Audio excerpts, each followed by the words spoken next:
Well, at one high school in New Jersey, girls once had to try out for the cheerleading team, but one mother complained after her daughter didn't make it, so school officials ordered the team to accept everyone without tryouts, setting a brand new precedent that we're sure will become common nationwide. That's why we want to talk to Cathy Areu, our liberal Sherpa, to understand the outlines of this new worldview. Cathy, thanks a lot for coming on. Thank you. So, I mean, it goes without saying that you're for this, of course. Yes. But if we take this principle and expand it, you start asking questions like, well, why should airline pilots have to know how to fly airplanes? Isn't it discriminatory to prevent people who don't know how to fly from flying planes? I don't think trying out for a cheerleading team is the same as flying an airplane. It's a skill-based profession.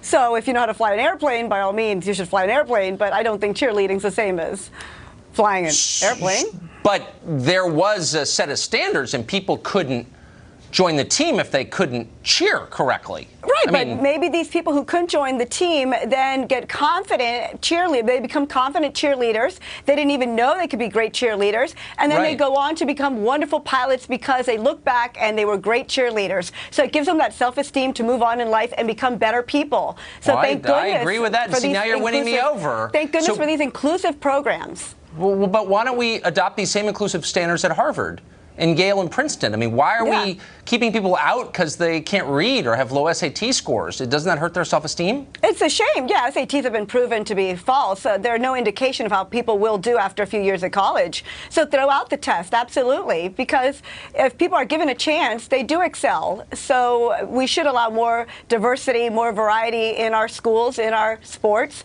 Yes. Well, yeah. I love this. Oh, Isn't good. it also a blow to your self-esteem if, say, you have a diagnosed mental illness and you can't buy a firearm? Why should schizophrenia get in the way of gun ownership?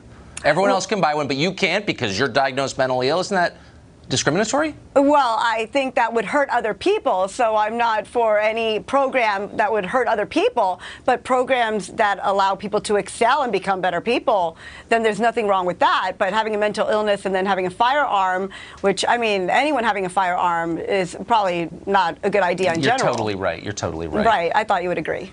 If you're a narcoleptic, why shouldn't you be a school bus driver? You would probably hurting others. And yeah, I but don't think that's imagine you what have this to... Board of Education's after. I think they're after helping those who would be excluded because they didn't take gymnastics when they were 6 or 7, like other children. I wish we had more time because I have many more examples for you, Cathy Areu, but we don't. Okay. Great to see you. Good to see you. We'll be back.